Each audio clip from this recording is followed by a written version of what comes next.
Hello, welcome back to GradGirlRambles. It has been a minute. Oops.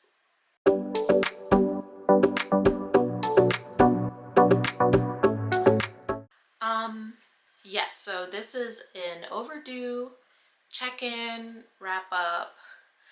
I don't know.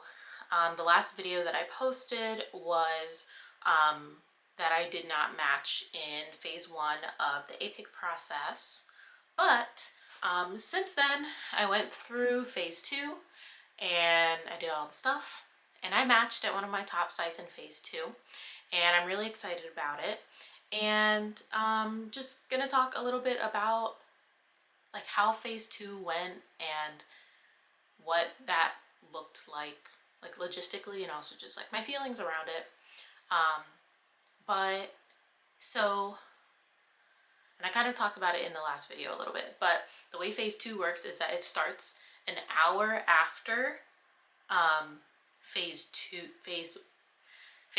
starts an hour after phase one ends. So phase one match officially is at 10 a.m.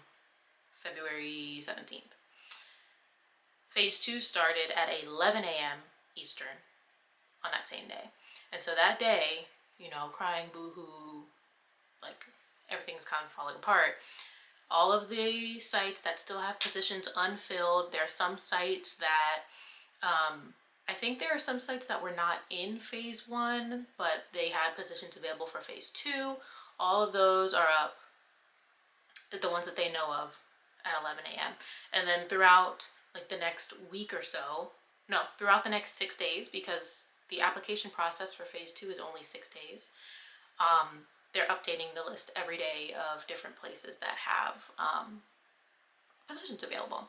So I immediately started looking up things, started looking up similar sites with similar experiences, because I didn't want to change the kind of internship experience that I wanted. I was still looking at hospitals, community mental health, some school-based sites. I still looked at all of those, and I did apply to 15. So I applied to 15 sites in phase one and 15 sites in phase two.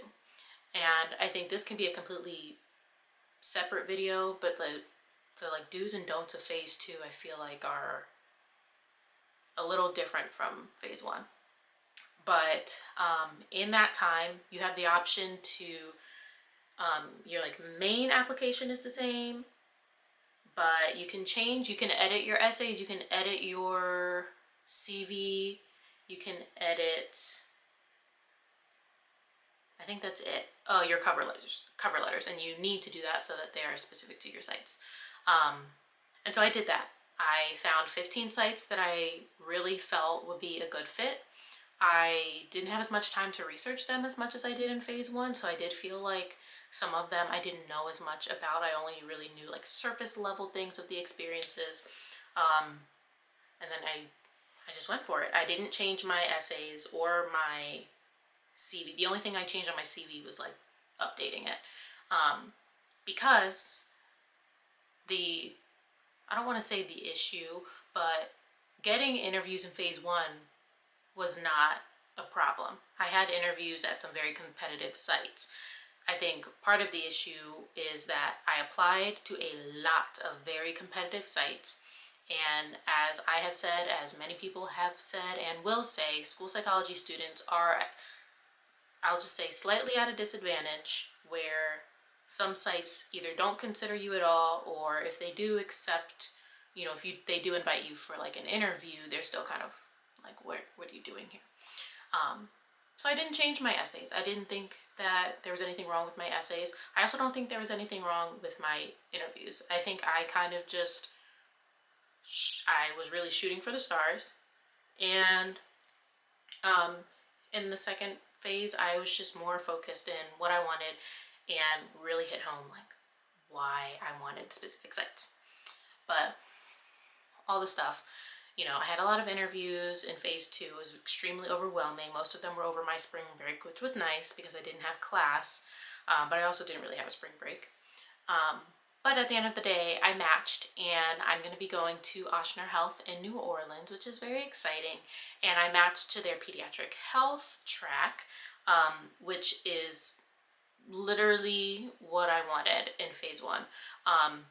Phase one, I was really prioritizing like pediatric health and like IBH type sites.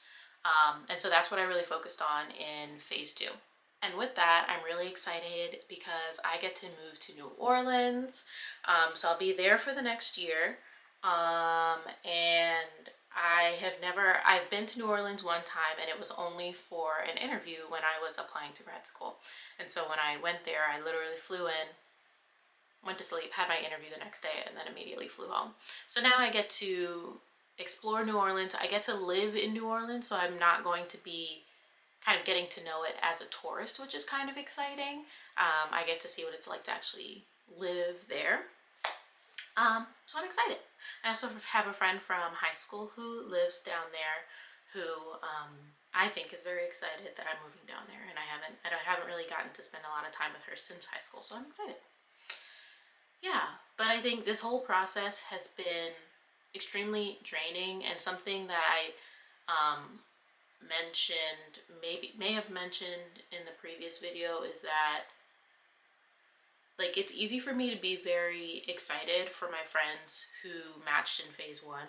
So I may have mentioned I'm the only person in a group of, I think there were 8 or 9 of us who applied for internship in my program.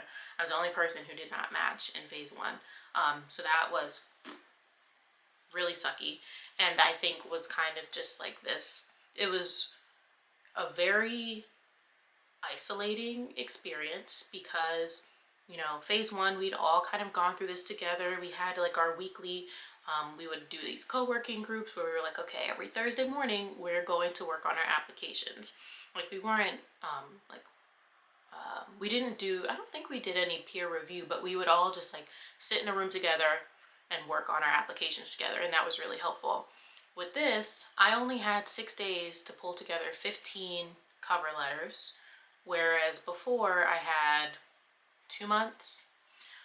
And then this whole process of hearing back from places was really exciting because I actually ended up, even though I applied to 15 sites, I applied to sites with multiple tracks. So I ended up having more interviews than the sites that I applied to, which was great.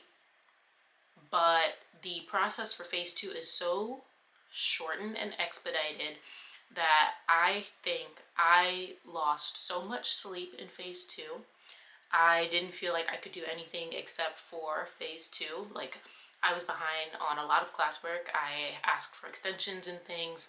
I got lucky that it was over MSU's spring break, so that I was actually able to like do that and not have to worry about other things. But even with the support from my cohort, like it's not an experience that they know.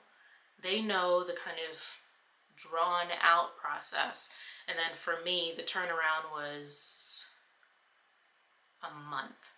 It may have been a month. 1 week of actually submitting the applications, and then 3 weeks of interviews, or 2.5 weeks. Very expedited. And it was just kind of this sucky feeling of wanting the support of my friends, but also not wanting to complain a lot to them, because they are like excited about where they're about to move, and I'm excited for them too. And I didn't want to be like, yeah, well, sucks for me, guess I'll just do these applications by my, you know, like I don't know, it felt strange to talk to them about those things. And then you have other people saying like, oh, it's gonna work for you in phase two, which like, sure, it did, but for a lot of people, some people also didn't match in phase two. And so hearing you're gonna match in phase one and then hearing you're gonna match in phase two was kind of like, that's enough. You can support me without saying that, but I appreciated that, you know, people were so supportive and tried to do their best to make sure that I felt their support. But yeah, it's been a rough, I would say a rough, what is it? It's May now. I would say 4 months for multiple reasons, not just APIC, but I feel really good about where I'm going. I know that I'm gonna love the experiences I get there, and even though I'm on the pediatric health track, we have 2 minor rotations, which are the other 2 child tracks. So I have a minor rotation in child development, which is a lot of assessment, which is great because I actually love doing assessment with like young kids. And then the other one is an integrated primary care rotation. So I'll be doing that as well. So I'm really excited. I think it's going to be a great year. I hope that I have time to, I don't know that I'll vlog, but just like share my experiences throughout the year. But I do want to think of how I can provide some like phase 2, like maybe short videos. Because the hard thing about phase 2 is nobody talks about it until you get there. And at that point, the information that like people don't talk about being in phase 2, and I completely understand that, but it makes it kind of hard to know what to do, like what are your resources when it's almost like there is this level of shame a little bit. And it's like I felt like I should have matched and I didn't, so I'm not going to tell people, but I'm okay with it. I'm okay with it now. I shared earlier, so I'm going to keep sharing information so that other people in the future, if they find themselves in the same situation, there's something to help that's not just kind of like the official APIC resources.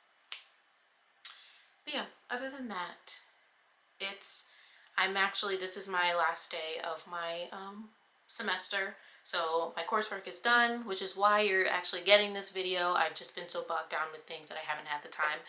But I feel like a weight has been lifted and I'm feeling a little free. So that's that. I will catch you guys later. Bye.